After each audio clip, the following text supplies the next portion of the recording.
The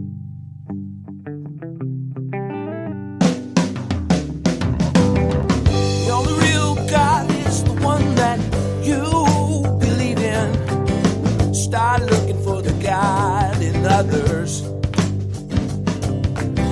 And if you find you're tuning into a wave, well then I don't know much about being saved. Hello, everybody. Hello, friends. Welcome into another episode of Spiritual Philos-O-Chatter with the Joneses. I'm Danny Jones. And I am Samantha Jones. And here we are, episode 80. 80. And what is our topic? This is Paranormal Chat-Tivity. Ooh, we're a little day late, but that's okay. That's okay, yeah. But yeah, this falls into the season. Yeah, definitely. Cool. And we had some requests to do about paranormal stuff, about different shows on TV that deal with this. So this was a listener suggestion as well, and something we were going to do. We just put it here because spooky season. Yeah. It works. Awesome. Yeah. I like the idea. Yeah, I do too. I had fun for the with suggestion. Thank you. this. Yeah. Cool. But before we hop into that one, you got anything from last week? I do. I have. This actually came in a couple weeks ago and I forgot to read it. So I apologize to Sally. This says, "Hello, Samantha and Danny. I found your show a couple months back while doing a Google search for the Philadelphia experiment. I had never really been introduced to your kind of work before I found your podcast, but I must say it caught my attention as soon as I started listening. I haven't listened to every episode yet. I have about 15 or so to go. I do listen to the new ones when they are released because I love keeping up with your show and what's happening in your lives. It's very refreshing how willing you both are to be open and honest with your listeners about your life and struggles. Too many people want to sugarcoat how life really is. I enjoy real and raw from real people like yourselves. Wow. Your show has opened my eyes to a different world of possibilities. I grew up a strict Mormon home where any mention of psychics or communicating with the dead would have made my family shun me. Now that I'm older, I feel it's time to figure out for myself what I believe. I love the idea of spiritualism. It's so peaceful and loving and not based around rules and sins. Thank you both for helping me start my spiritual journey. I'm looking forward to seeing what's coming next for me. Thanks to my newfound happiness. Love to you both, Sally." That's sweet. Isn't Thank you, it sweet? Sally. Sally. That makes it... That kind of stuff really, got the goosebumps, man. Like, yeah. It just makes it worth it. It makes it nice to hear somebody. Yes. Just, we're just talking, man. We're just talking about life, things we can see and we can't see, and things people don't normally talk about. We want to talk about the things that you can't talk about with anybody else. Or you can, but you don't. It makes, maybe talking about these things will make it easier for other people to talk to others about it, if that makes sense. Yeah. Yeah. Absolutely. Yeah. Well, thanks again, Sally. Appreciate that. Thank you, Sally. Appreciate it. And then I also wanted to say that most of our merch is here, most of the samples. So we should be doing pictures and getting those up this week for everybody, and it's very exciting. Yeah. They're cool. They're cute. Yeah, I got a sweatshirt for myself that I just love so much. It's so comfy, and cool. I can't wait to show it off. Yeah, Maria did a good job. Yeah, she did. She put our logo together for us, and we love it. So we hope you guys will too. Cool. Yeah. I'm excited for that. Yes, I am too. And then I have one more thing that I wanted to talk about, because I like to share when cool things that come about my way that I can share. I did not know that there was such a thing as foot zone therapy. And then I had a lady approach me last week. I had put up in this group for our area about helping other women. It's like a women helping women group. And so I let the women know in there what I do. And she immediately messaged me and she was like, "Oh, I really need a good animal communicator, and I do this foot zone work." And what it is it's energy work on your feet. It's like working on the nerves. I think I wrote something down. So it's a method of treating physical, mental, and emotional issues by massaging the nerves. But it was so gentle and so relaxing that I highly recommend it to anybody that has the chance to get this done or has somebody in their area. And if you're in our area, if you're in Southern California, like Ventura County, and you want this lady's name, let me know, because it really was just the highlight of my week. It was so calming. I really needed it, you know. That's cool. Yeah. Especially because they can unblock some of these issues for you. But dude, you're getting a foot massage. I love to have my feet massaged. Yeah, how can you turn that down? Exactly, and it was way more than that. She used. I'm sure. I was just kidding, but it's like you get to be our age and your dogs start hurting, man. Seriously, as soon as she said I had foot therapy, I was like, foot? Yeah, I'd love it. It's so good for you, and there's so many things we don't realize that we hold in our feet. Right. And she was able to tell so much about me from my feet. She knew nothing about me, and she's working off your energy, so people like that can read your energy. But she also could tell just by the areas that she was pressing that I was congested and that I have problems with my right shoulder. I actually have nerve issues from what's that called that I had? Shingles, repeat shingles in my neck. So she caught that. It was really, really cool, really impressive. And she picked out the essential oils that she was going to use at the beginning. Mm-hmm. And then she had me look in this book what the essential oils that she picked were about. And she used myrrh. And when she showed me in the book, I hadn't told her anything about me. Myrrh is about mother-daughter relationships. Wow. And issues between mothers and daughters. And I was like, here we go. Yeah. So it was really cool. It was I don't such think a you great got enough experience. oil for this. Yeah. I don't think we're going to go here today. But I definitely highly recommend it. And I love to trade services. So her and I are going to do that. So I'll be able to get this often and looking forward to it. Sign me up, man. Yeah, you too. Yeah, you and Marina for sure. That'd be cool. To try this. It's nice. Really, really neat. So Very I wanted cool. to share that experience. Sounds like a good one. Yeah. Sweet. But that is all I have for last week. Awesome. Well, then let's hop into episode 80, Paranormal Chat-Tivity. Chat-Tivity. When we came up with doing this episode, I was kind of like, all right, well, we should do this because, it's a topic that people want to know about. I wasn't really excited about it, but I learned a lot this week. And I actually had a huge epiphany that I'll share later. Right. That was like, wham, it explained so much of this to me. So I'm excited to talk about it. Cool. On a different level. Yeah. So first of all, what is paranormal activity? Paranormal means beyond normal explanation. So you don't have another explanation for them. Right. One of the things that I think that we kind of confuse is a ghost and a spirit. What's the difference between a ghost and a spirit?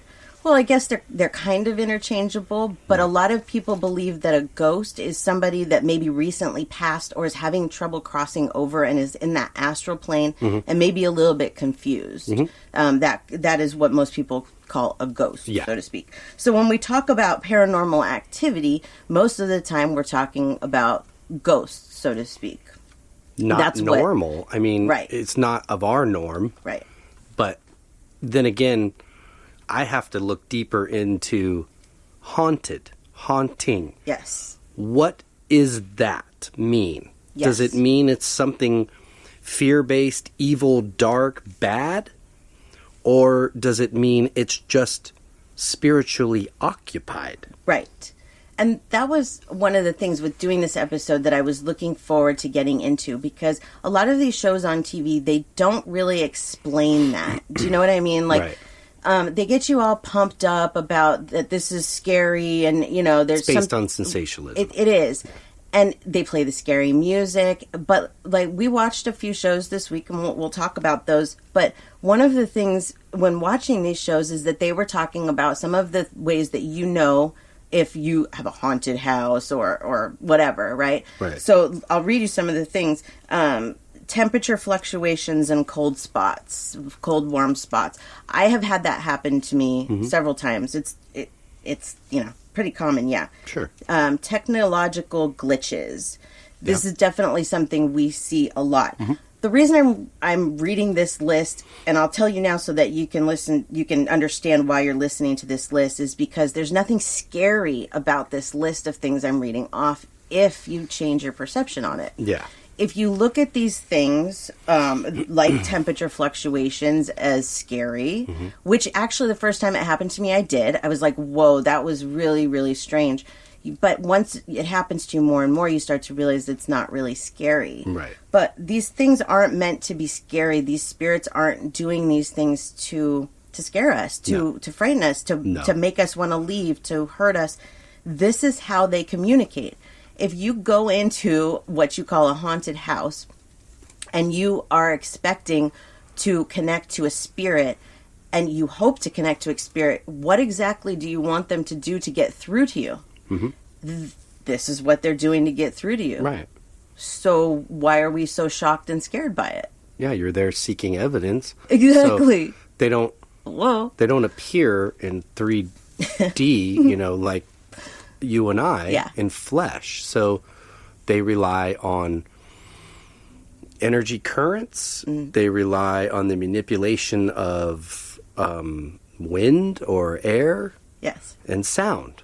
Yes. This is how they have to communicate with us because they are essentially in a different dimension, but here with us. Yes, exactly. So and a lot of these shows, we've watched a couple over the, few over the week, and one was Ghost Hunters, which was at first it looked like low budget production, and I'm thinking, oh, okay. Yeah.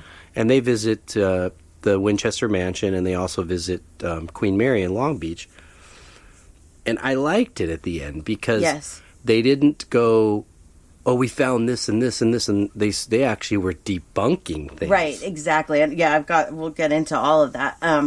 But yeah, that was one of the reasons I didn't want to watch these shows, was because I didn't want to get mad. I didn't want them to have things like flying across the room and doors slamming, and because it's not what happens. That's all sensationalized, and that's not the way we should be portraying it, I think there's this weird thing with our life and reality in this spiritual realm that because we can't see it and most of us are disconnected and I shouldn't say most, let me change that.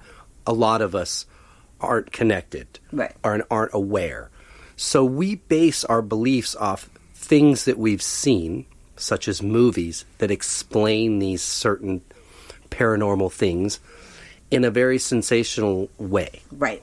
They play off your fear. They play off of scary horror, even biblical things, devil. And it's some way for us to grasp the understanding by seeing films like this, maybe.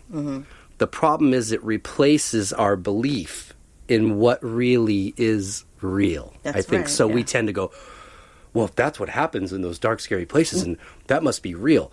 I can't tell you time and time again on some of these types of shows that we've watched, not just through this week, but in the past. It's always like, oh man, I felt somebody brush up against me. And did you see that? Did you hear that? Okay, unless you have instruments that can prove this, which there's heat, sensory, there's sound recording, and some of these things they do catch. But you're going to have to be a little more convincing than, I felt something brush up my neck. Okay, well, maybe they did. Right, maybe they did, yeah. If you're trying to make a show about this, it needs to be a little bit more convincing. One thing I loved about Ghost Hunters is they go to Queen Mary, and there's supposedly one of the cabins there that the maids make it every day. It's not open to the public for use, but I think you might be able to see it in the tour. I'm not sure. But they make this bed every day, and supposedly it's unmade by the end of the day. Okay. So they put cameras in there. Well, as they're reviewing the footage, you can see that at one point it looks like the bed's moving, but it's really they're recording, pausing. Right. Recording, pausing. So you can see the shape of the comforter and the blanket changing in a not natural way. Right, exactly. Where in one frame it's 6 inches up and the next frame it's 6 inches below. Yeah. But the rest of the comforter looks relatively the same. Yeah. As it's moving. And it doesn't look like a natural movement. No. You had walked out of the room when that part came on. And when they showed it. And I immediately was like, no. That did not happen. There's no way. Because, okay, I've only been a medium known I'm a medium for 3 years, but there's been weird paranormal stuff happening to me since my mom died like 16 years ago, okay? And if somebody could pull the sheets and the covers off of my bed, they would have already. I really, truly believe that. So when I saw that, I was like, no, it didn't happen. And I was ready to turn it off. And then I was so glad that they didn't just leave it at, oh my gosh, look at that. Right. That they actually looked deeper into it and they debunked it and they proved that somebody tampered with it. Absolutely. That, and yeah. I appreciated that because Me these too. guys want nothing more than to actually capture something that they can significantly say is true. Like, Yes. this is a real spirit, blah, blah, blah. So they're not in the business to debunk, but they're not also in the business to sit here and sensationalize or glamorize Right. or lie about their findings. Right. I'm pretty darn sure that the Queen Mary itself does these things to draw business. I remember Yeah. as a child when they brought, I think I was a child, I was young when, maybe not, I could be confusing this, but I think I remember when they brought that ship there and parked it there and said, okay, this is a Queen Mary's. It was about the 70s, I want to say. Idea. And that was never part of this whole shtick. Yeah. You know, they had the Spruce Goose there. Yeah. They had the Queen Mary. These were giant marvels of, Yeah. innovation and technology for their times. There was nothing about haunting and ghosts and all this junk. This started to creep in, Yeah. and they started to Push market this. it and push it in such a way. I've gone there and stayed there and taken little tours around the ship at night myself. You go down in the engine room and it's like, yeah, you're going to hear clanking and Yeah. it's pipes, man. People are staying in this like a hotel room. So there's all kinds of noises.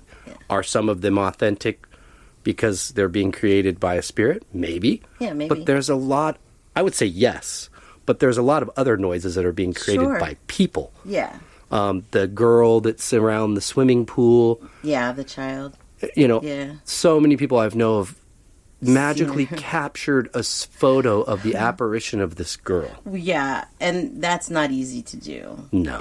It's I have to question They're that. rigging that. Anything that you see with your naked eye or hear with your regular hearing senses, I question. Not because it's not possible, but because I know how hard it is to do. Yeah. And I know that I'm just now in this stage where I'm starting to hear things audibly, and it is weird. And I have not seen many things visibly besides shadows. So if there's an actual ghost that appears right in front of you, I have to say that that's staged. That's my opinion on it. Is it staged? Yeah, a lot of it is. I'm not. Yeah. I'm not saying that ship isn't full of spirits that have been on it saying and that traveled either. and had some of the best times of their life, and they know that.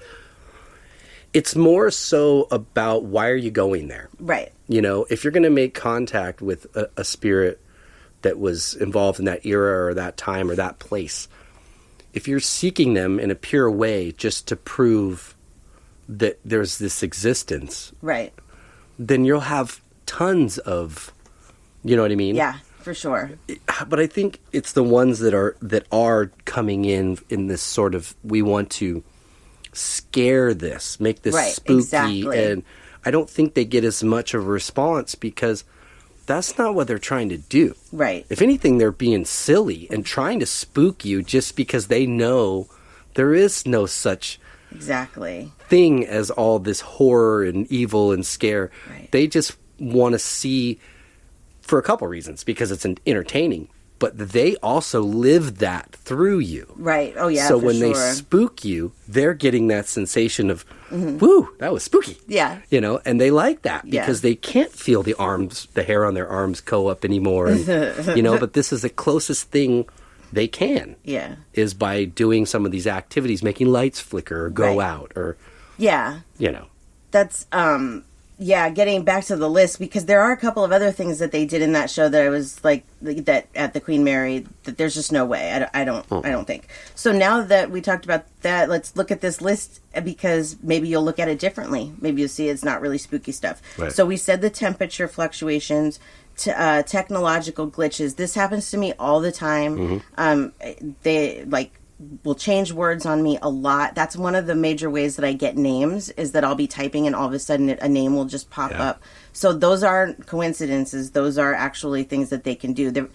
The manipulating electricity is very easy. It's one of the easiest things that they can do. So the lights flickering, anything like that, sounds, right. That's pretty typical of them. Unusual smells, especially like a smell that might be related to them, something that would remind you of a particular spirit. Or like if you are in one of these so-called haunted houses, you might smell something that was familiar back then, whatever, maybe pipe smoke or something, whatever, to bring you back to that kind of time or something about that person, but not unusual at all. Right. Unidentifiable sounds. Most of these shows, they have like the clanking, like you said, and, those things happen everywhere. And that was something with the ghost hunters that they also kind of were like, but it's an old ship and there's people in the rooms and, so things make noises. Audible noises. We were watching one of these shows yesterday. I was thinking about if there ever comes a time when I hear something audible and you do too. Like, that would be really cool if we both hear it at the same time, But that's so unlikely. So if, one of these shows, they're like, all hearing the same thing at the same time, hearing their names called, it's like, no. Right. No. Well, it's like, that. This could be an example of that. When we went to the Winchester Mansion and we were in the front foyer of the house, you could see the staircase go up. And we looked at the stairs, and in the corner, there were these like brass corner guards that were screwed in. Yes. Very nice, pretty. It was different. Yeah, I'd never seen it before. And before the tour guide even said what they were, I turned to Marina and Samantha and said, these are for keeping out dust in the corners. Mm-hmm. I didn't know that. No. But that was using your psychic and well, I don't intuition. know. Part of me felt like, was that, or part of me drawing from a previous life and existence that I had seen these before? I knew very well what they were. That's possible too. But I had never seen them in this life. Mm-hmm. That's very possible. Yeah. And it wasn't like an educated guess. It just came out like, oh yeah, those are just dust guards. Yeah, you totally knew, because I looked at them and I was like, what are those? And you were like, oh, those are dust guards. Like you didn't even think twice about it. I'd never seen them before. Yeah, absolutely. So some of that, did it come in as like an audible message in my mind? Yeah, it was an immediate sort of answer as I looked at them. But I didn't hear it too. So it's not an audible sound that we both heard. It's something, so it's not hearing with your ear. Right. Like the other day, I was in the bedroom and you were in the kitchen doing dishes, and I was getting ready to come out, and I heard Saba, which is what we call Sabbath, Saba. Yeah. And I heard it whispered, and it was a male voice, and of course, so I figured it was you. Well, Sabbath walks around the corner, and I hear you open the door to the garage, and that's on the other side of the house, so I'm like, there's no way. So I audibly heard Sabbath announce his arrival. Right. This has not happened to me many times. It's really, really cool. But for somebody, I think, that's newer, it doesn't happen often. Yeah. So I don't think that it's something that would typically happen to most people, Right. At least not for everybody in the same room. But there sounds absolutely, and there's hearing, there's clear hearing, just like clairvoyance and stuff. But that's different. That's a different kind of hearing. I don't know how to explain that. They definitely, these shows and these professionals that are doing this, they have some legitimate equipment that they do use. I mean, obviously, audio recordings, the heat sensing type of, things. Those are legitimate. Yes. And they can pick up on a lot of these things. However, I kind of felt like after listening to some Dolores Cannon books and some other people that I've heard talk about vibrational stuff, and saying that we need to have that kind of equipment. Yes. To pick up on that energy's vibration. Because every energy, you and I both send out that. Mm. So even though they're dimensionally in a different place, they're still giving that off. Otherwise, they wouldn't be able to make lights flicker. Right. And do certain things. They're unable to manipulate the energy. Yes. So if there was some device that they could start doing that with, and Dolores goes as far as to say, we won't be able, and I believe this, to communicate with other life meaning we send all these radio waves out in space and waiting for somebody to respond. Well, maybe they're not using radio waves. Right. Okay? That's why we're not getting anything back. But we don't think that. We're like, oh, they're nothing. on their vibrational equipment. Right. Waiting for us to get with the times Yeah. and start sending out vibrational messages. Then I think the responses would be astounding. Right. Yeah, for sure. We have to think differently. Yes. We keep thinking like humans, and We need they're to see, not touch, humans. heal, fear, feel, hear, taste, Yeah. in order to believe. Yeah. But look at all the things we can't see that we know are here. So, Absolutely. Yep. come on. A couple more things on this list. Pets acting unusual. And I normally wouldn't have put this on the list, but I thought I wanted to address this because I do have a lot of people that say that their animals are doing weird things, and so they think that there's evil spirits in their home. Animals can sense spirits. Mm-hmm. There are always spirits around us. That's just normal. So if your animals are acting weird, there could be a spirit, yes. There also could be a fly, because Sabbath reacts the same way to flies that he does to spirits sometimes, They don't normally trip on them because it's not weird to them. It's more weird to us. I think it's something that they're just used to. Right. So they might react differently, but chances are if your animals are acting really weird, it's probably something else. Yeah, I mean, if anything, they're just trying to let you know that they're aware. Yeah. Like, are you aware? I'm aware. Yeah. I feel it. I see it. Yeah. They're a different energy that, from the get-go, is way more connected, I think, Oh, for sure. to the divine. So there isn't a lot of this, let me pick everything apart here and get hard facts. Right. They're just a being. Yeah. And I think they don't question, so they're open. I'm not saying question, but try to overanalyze. That's right. Yeah.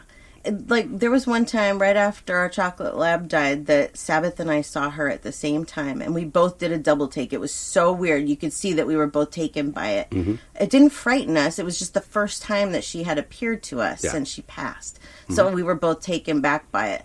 And then now it's almost like, oh, hi, Koya. When we see it, doesn't faze us anymore. So just like with people, if an animal sees a spirit and it's shocking to them, maybe it came up behind them or something, then they might bark or react to it or double take like Sabbath did. But it's not anything to be scared of. I wish people would understand that these spirits, they don't want to scare you. They're here to help you and to bring peace to your life. Right. So when you get nervous and upset and think that there's some evil spirit trying to hurt you, it's the complete opposite of what they want. It's what we've created for this, to try to understand and explain this other realm. But it's nothing more than what you're seeking, and that's communication, evidence that there is something there. Yes.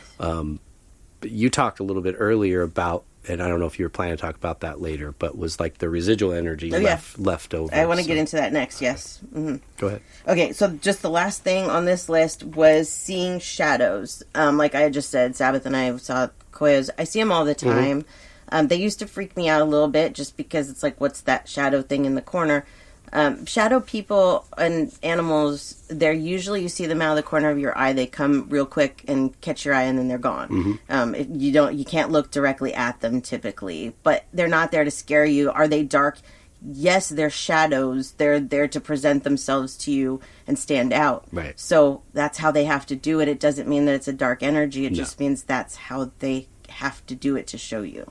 And again, I think it's how it appears to us, because you can't get a good focus. It's just out of a peripheral, which most things out of your peripheral, if you're able to describe color, shape, and then you got some really good eyes. But most of us just see a dark thing, If it's a human, I don't know who it is. I know Koya because it's the size of her, and then the other things that I've seen shadows of, I used to have ferrets, and I've seen ferrets go running, and they're so small that I just know it's them. But, when it comes to which ferret is it, I don't know, because they were all similar size.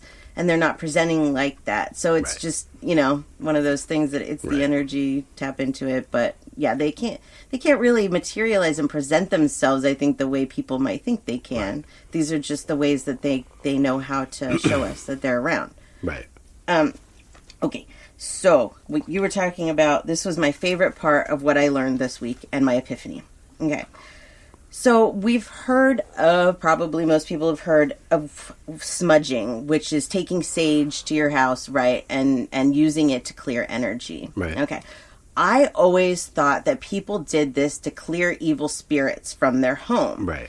And I said that's why I didn't do it, because I don't believe in evil spirits. Right. And I realized this week that what they're clearing out is actually called residual energy. Mm-hmm. And what residual energy is it's left over by a situation. Okay. Mm-hmm. So like, let's say that you had a fight with your spouse or something and it's over. The fight's over. There's still that energy in the house, whether you feel, most people don't feel it, but people that are sensitive to energies, we feel it. Because energy doesn't just disappear. It has to have some place to go. So it's there, and then it has to dissipate. So that's called residual energy, what's left over after a situation. Right.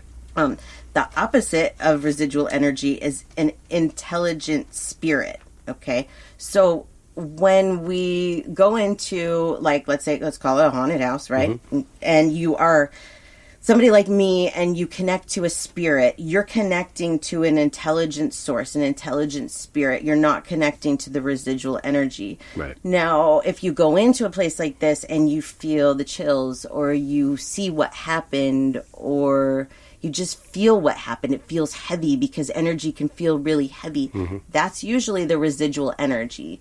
Spirits don't make us feel like that. Right. They don't want us to feel heavy like that.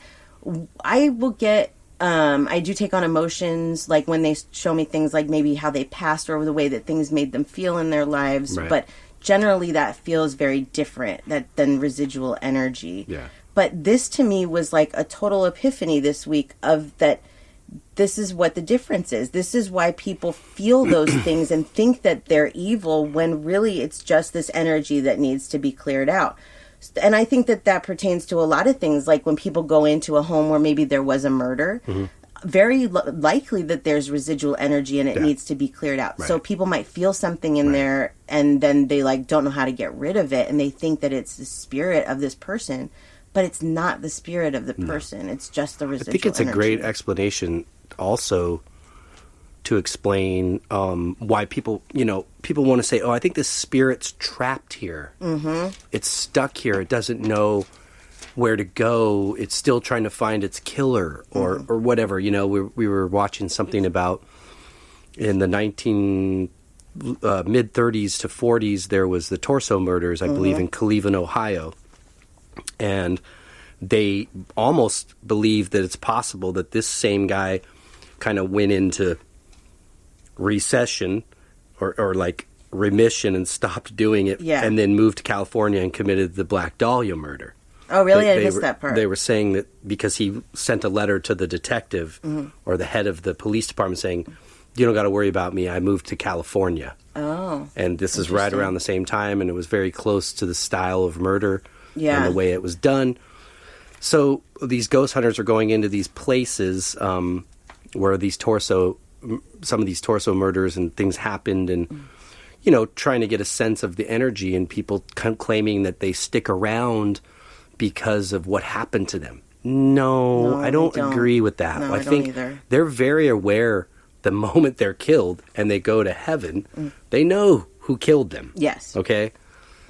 Your enlightenment is much broader at that point, and you become very aware of your life and the things that happened, and you would know who killed you. Yes. There is a residual energy because of what happened. And maybe in these situations, because they were torso killer was never found, nor was the Black Dahlia murderer ever found. Mm-hmm. So it leaves this level of unfinished business. Yes. And a residual energy that sort of needs to be dealt with. Or if anything, it's just people going to these places and going, it's them telling you in its essence, yes, this did happen. Right. I was here. Mm-hmm. I am here now. Right. But I don't live here. Right. I don't, because I was talking to you about that with Mrs. Winchester. Mm-hmm. And that she was told by a psychic she had to keep building this house until the day she died. Otherwise, the spirits of the people that were killed by her husband's rifle that he invented would come to make her life hell for the rest of her life. Right. That's not true. No. But she went along with this plan anyways. Yeah. And when we went there, we not only did you feel her, but we had photographs. You know, we caught several images in one photograph, just in one. And I was asking you, I was thinking, well, you mean, is she done? Is she done? Is her soul done? Like she's done all this schooling that she has enough time to just hang around and tour the house that she lived her whole life in with all these tour guides? No. No. There's still a residual energy left there. Right. Not that anything bad happened, but there was an unanswered something for her. Right. And she's sharing that with everybody. Right. Almost to, in a way, to debunk what she was told. Right. Well, let's talk about that episode that we watched. Okay. Okay. And we've talked about it a little bit, but I really would like to talk about it more.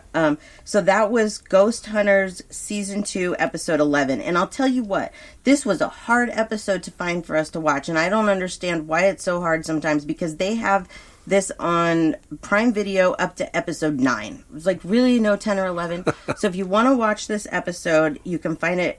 If you do a Google search, I did it Ghost Hunter Season 2, Episode 11, and find dailymotion.com. It'll come up. That's the one, that's where you watch it from.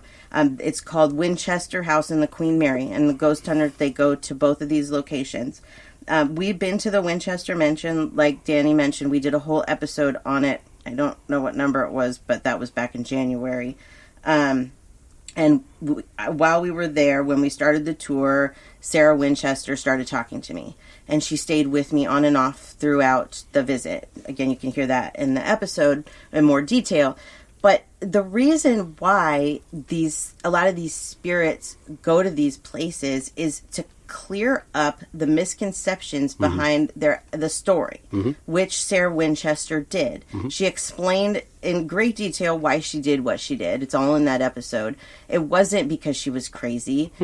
She liked to. It was her life, you know. We just misunderstand things and we turn them into something that they're not. And the Winchester house is a beautiful, beautiful mansion and very worth your time to see it. But when you see it, don't look at it like a crazy woman built it, because that's I don't not think she what was living in all. fear and you know, every day. This is what she loved. Yeah.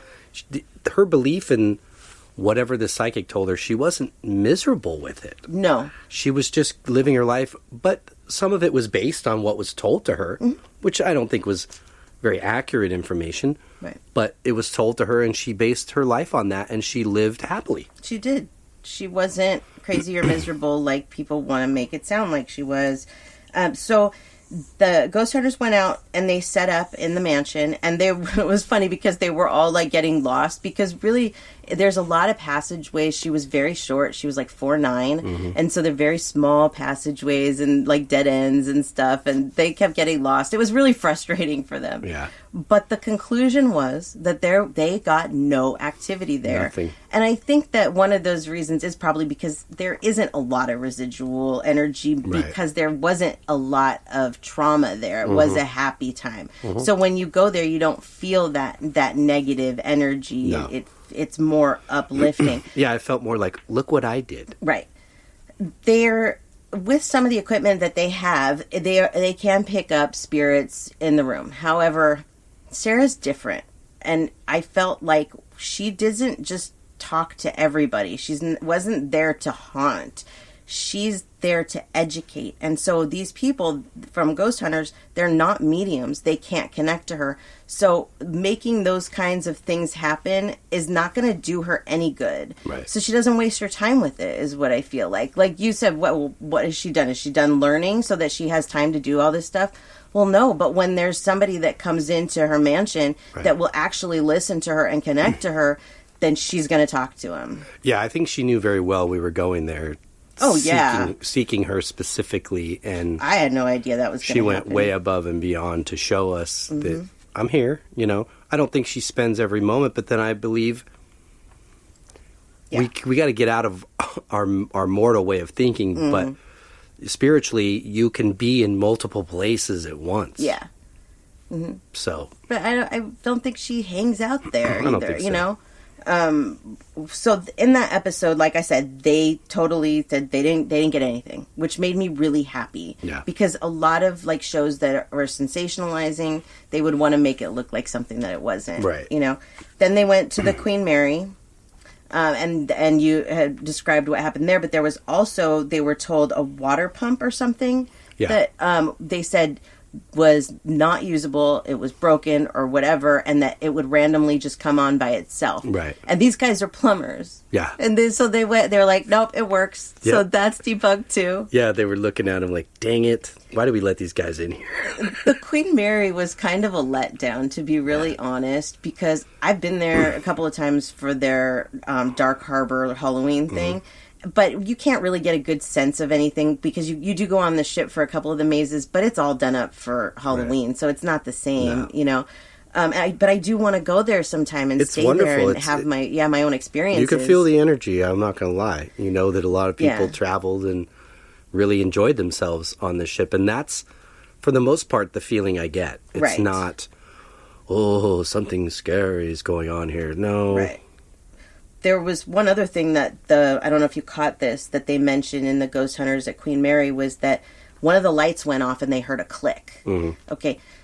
Something that we were talking about earlier, and I'll try and explain this the best I can, is that there's certain things that spirits can and can't do. They can't manipulate something without energy. So, for example, could they make a light bulb turn off? Yes. I've had it happen. I had one that went out on me, that blew on me. They can do those things, but they can't flip a light switch. So, you know, these people hear a click because the lamp, when you go to the next setting, it clicks. Right. So they probably, I don't want to say it was rigged somehow, but maybe it's even more than we even know. Maybe they have these types of things set up in the Queen Mary to make... I'm going to say I think so. And that makes me really sad because they don't have to. No. You know, they're... I'm not saying the little girl that, you know, perished around the pool or whatever isn't around there at times. Yeah. Yeah. But sure, for people no to doubt. get the same photograph of the same apparition, come on. No, they don't really want to do that. It's rigged. I've never talked to a spirit that's like, I hang out at the Queen Mary and frighten people all day. No, that's not something that I get. There is, I just found out this today, there is an episode of Haunted History, the other show that we watched, that is also about Hollywood. Let's see, episode 8, season 1, and it talks about the Roosevelt and the other haunted areas in Hollywood. And I wish we would have watched that one. We didn't, but I want to watch it. We should I think take cool. some field trips and do that. I would love to. The Roosevelt in Hollywood would be a great one, and Queen Mary. I would love to. When the first time that we had a paranormal experience like that, where a spirit just randomly came to us at what was called a haunted place, we talked a little bit about before too, was at the Pierpont Inn in Ventura, and we were sitting out on the balcony when we were staying there, and I started getting a panic attack all of a sudden and was like freaking out, and that was the first time that had happened to me. But I've since realized that that's when a spirit's coming and I'm not getting it other ways. That's what happens, is I get panicked like that. But so we found out that it was, I think her name was Josephine or I'm not Jacqueline positive. Pierpont. Anyways, she built this hotel. And so she was talking to us, and she, people say that they've seen her and they've seen other people in different areas, but she explained to us that she likes to oversee her hotel. This was her hotel. It's where she spent her time. She's proud of it. So she does like to come back and, like Sarah Winchester, talk to mediums that can kind of set the record straight. And she also showed herself in a photograph. She sure did. Yeah. Both of these places have... we should post those if we haven't before. Yeah, both of these places that we have been, these spirits have shown themselves in very interesting ways. And so, I definitely would love to go and do some more of this. Yeah. It's really very neat work. But, when we say we'd like to get involved in that, from a less sensationalistic point of view. Yeah, I just want to talk to some of these spirits. Like, I don't want to go in with all this equipment or anything. I just want to talk to them because that's all we did. I think haunting is such an unfair word. It is. Because honestly, people, if any of you listening to this have loved ones that have passed or friends or anybody, they're around you in your home. Right. At times. So that means your house is haunted. Yes. It's not haunted. It's spiritually occupied by people that you love and that loved you. And some homes are maybe more spiritually occupied than others. Are there spirits that are drawn to places like we're talking about that things either wonderful happened or maybe terrible happened? Yeah. Yeah. Absolutely. For sure. There are. Mm-hmm. But spirits are drawn to wherever they were. Mm-hmm. And they want to tell their story is really it. You know, they don't want us to be afraid of them. And I think that's really why they want us to tell their story. And I've had these visions of, I've talked about writing books, that one of the books will be about this. Not debunking. I don't want to ruin anybody's fun. But I'd like to let people know exactly what these spirits are thinking. What the reason that maybe they're trying to let us know that they're there is. Yeah. It's funny because there was a ghost hunter that approached us at the Borderline Memorial a couple of years ago. Do you remember that? Yeah, and I was so like, get away from me, ghost hunter. Get away. But I didn't understand it then, and it's different for everybody. And so, people do different things. And ghost hunting isn't maybe the right term, but I think that there's a lot more to it than what they show on TV. But I mean, like for you, you're standing there in front of this memorial. And you can feel all of them. They're all there. Appreciating that people are remembering them. Yes. But they don't want them to remember them in some horrific incident. No. They want to be remembered by who they were in the lives that they lived. Yeah. So you're standing there totally overwhelmed in emotion and are feeling the presence of all these people. And this lady comes up with a camera. Yeah. We don't need a camera to tell you they're here. Yeah. That the energy is, they're all here. Yeah. And they're okay, Yeah, it definitely, and that kind of is the different energies too, if you think about it, like feeling them there and their spirits and knowing that they were all okay.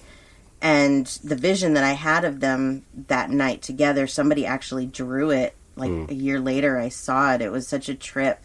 But that's the intelligent spirit that we were talking about, where the ghost hunter lady that was out there, she wasn't there to talk to these spirits. She was looking for the residual energy. She was looking for the drama that was left behind.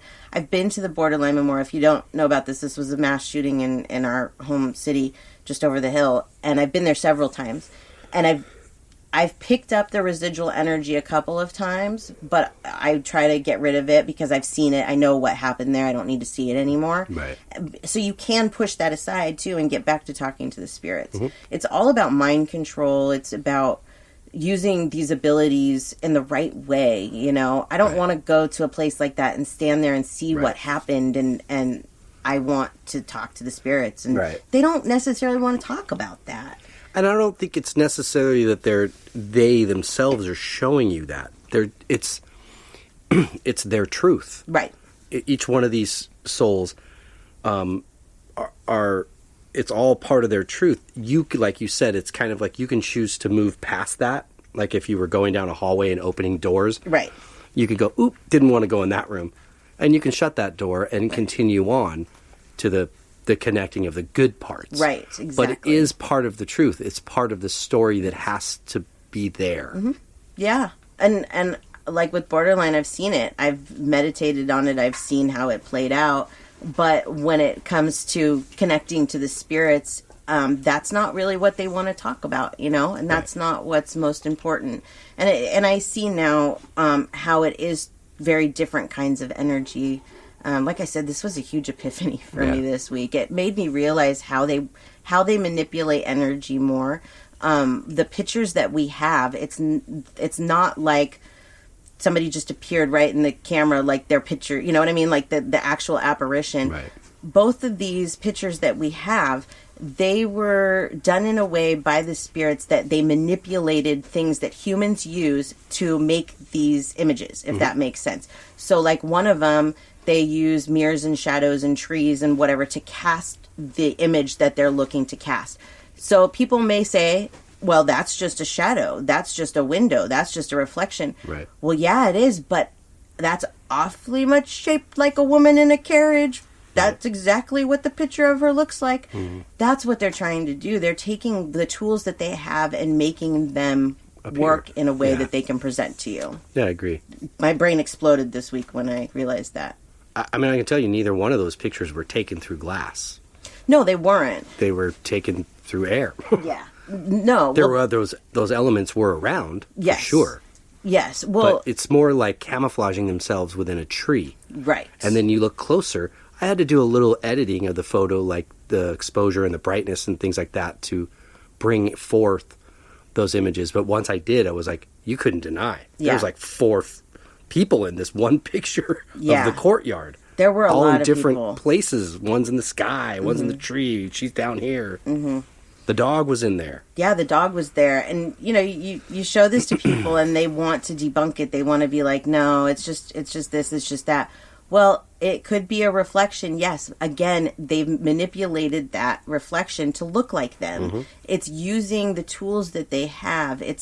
This isn't our world here, as magical as it is on several levels. It's not as magical as it is over there. They can't do the things here that they can there because we don't have that kind of energy here. So they have to use the tools that they have to show us in certain ways. And sometimes it is by, you know, manipulating light or whatever. Right. And they have to follow divine law Exactly. and rule. They can't just...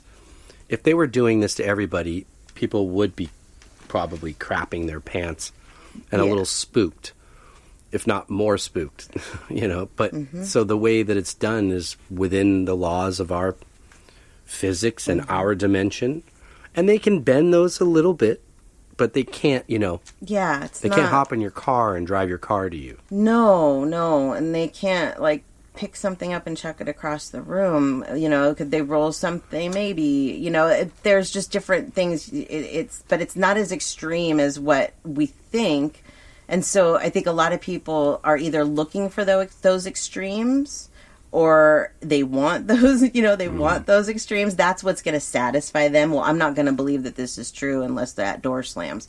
That's not really how it works. Right. You know, it's not. I've had a lot of paranormal experiences since my mom died, a lot. Right. But I've never had anything bad happen to me.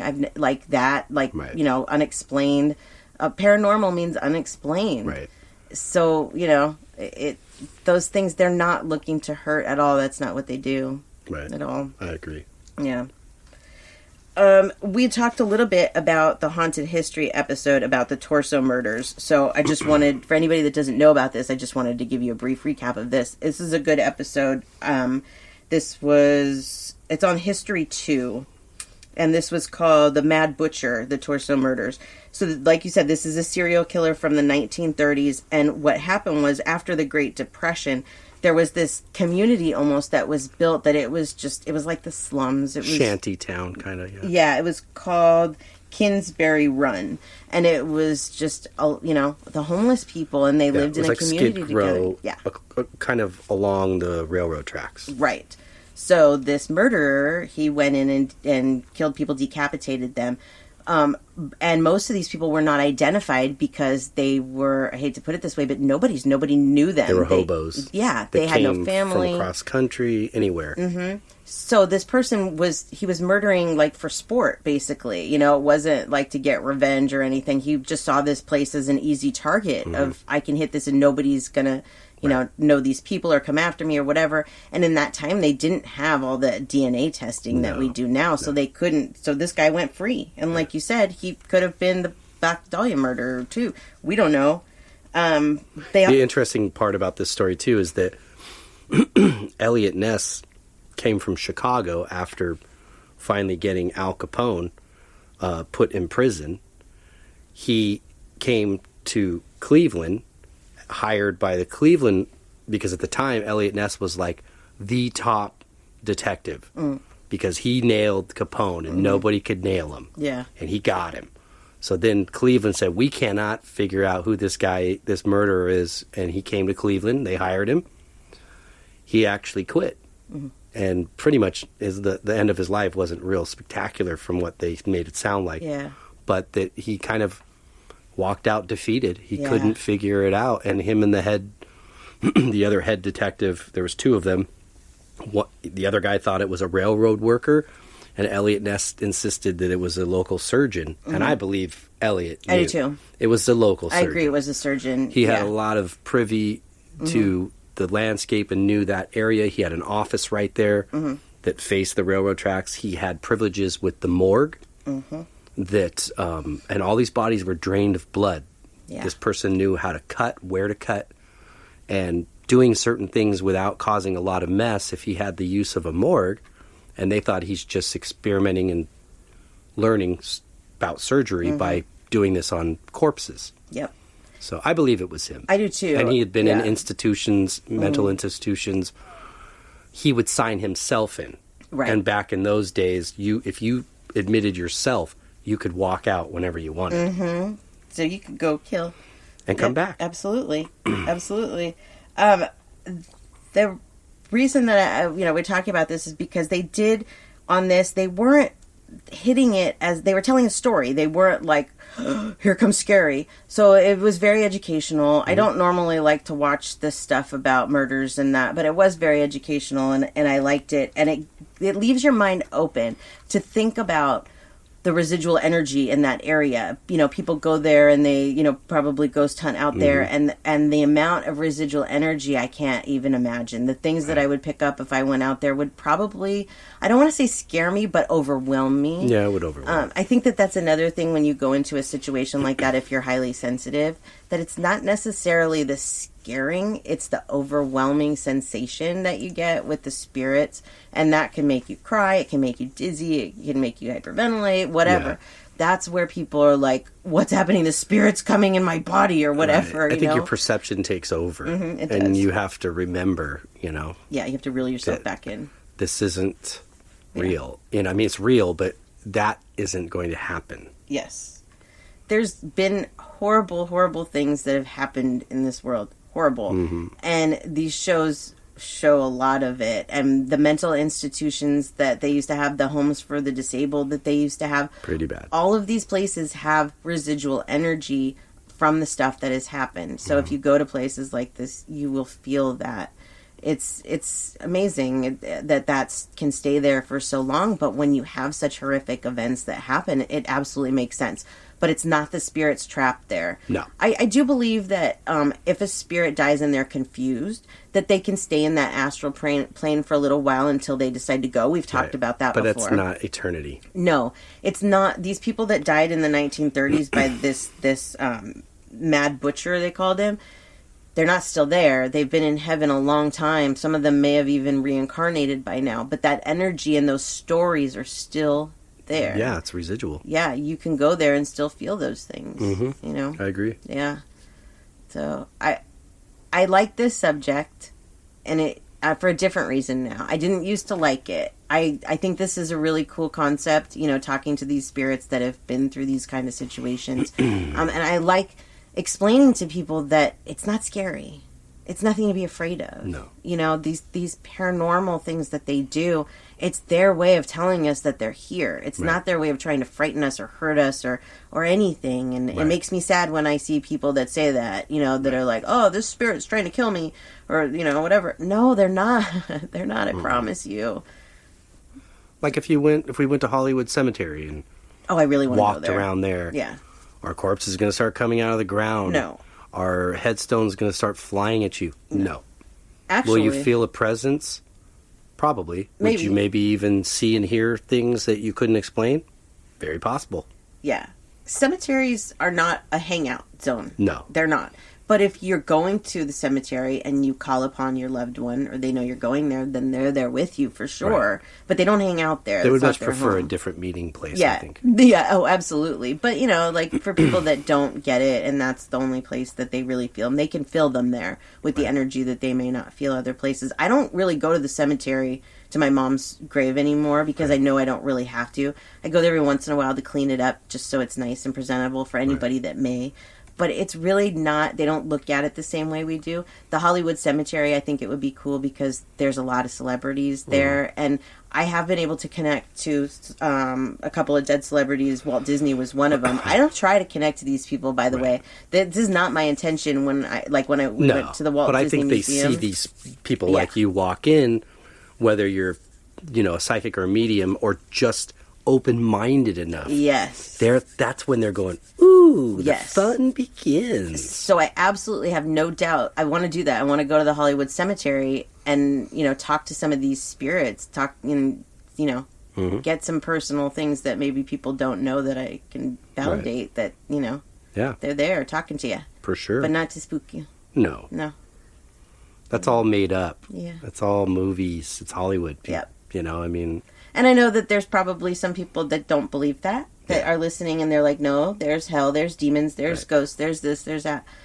But if you can show me somebody that's been killed by a ghost, that you have proof that a ghost killed this person or something, then maybe I'll look at it. But the fact is I've talked to so many spirits, and I've just, at this point, I don't buy it. I don't either. Especially pure. Because you've connected with people that have been murdered. You've connected to murderers.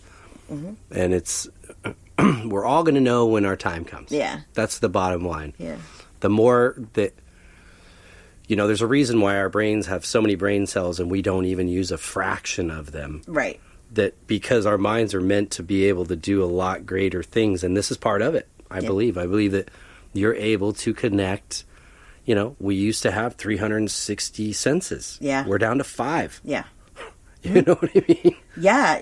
More people could use this sense. It's there. It's there. This I call it my spidey senses. Mm-hmm. Whatever it is, the intuition, the psychic ability, our sixth sense, it's there. And everybody can use it. You just don't be afraid of it. Right. And You trust just be willing. It. Mm-hmm. Yeah. It's true. Yep. So, cool. Yay. Well, that's it for it. I think so. I think we're pretty. Yeah, we're up. We're out of time. Well, before that was great, by the way. Yeah, thank you. It was cool information, right? I was really excited to get some of that. Watching the shows was fun, and I know some of it. I was like, oh, we got to watch these hokey shows, but again, I was surprised. Yeah, the ones I picked, I tried not to pick I've watched Psychic Kids before, and I was excited when I saw that. I was like, ooh, a show called Psychic Kids? Yeah. But it was so over-dramatized that I just couldn't watch it. So these weren't like that. And I haven't watched other episodes of Ghost Hunters, but I do recommend from what we watched, both of those shows were really good. Yeah, I agree. Yeah. Cool. Yeah. Well, before we say goodbye, and by the way, we aren't a day late because today is the Day of the Dead. It is the Day of the Dead. So we would have been safe yesterday or today. Uh-huh. So we're right in there.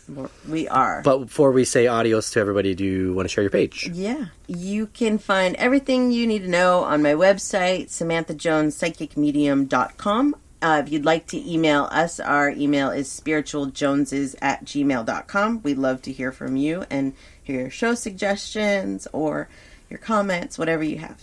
Cool. Yeah. Very nice. And you?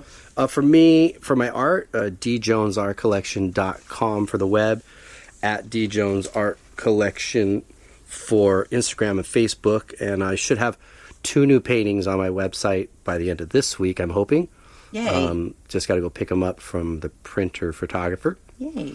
And so I'm excited about that. One you've already seen, but I haven't released the other one yet. Oh, that's right. You haven't. So exciting. That's exciting for that. Mm-hmm. And then for the music, gypsybrown.com for the web, at Gypsy Brown Music for Instagram, and at Gypsy Brown Band for Facebook. And we're still working, get ready to record the next 5 songs, and are in the process of mixing and mastering the previous 4 we've done. So yay. It's coming. It's going to take a little bit, but we're getting there. Things are moving. Slowly, but surely. And I'm happy. I'm excited. Yeah, me too. So that's all I got. Yeah. Good. Well, we hope everybody got something out of this. That we do. If you got spooked, cool. If not, cool. But we were just trying to talk about some of those things that we can't always see and hear. Yeah, enlighten a little bit. Yeah. Mm-hmm. And that's all we got. That's it. Perfect. Well, we hope everybody has a great week. Until next week. Peace and love.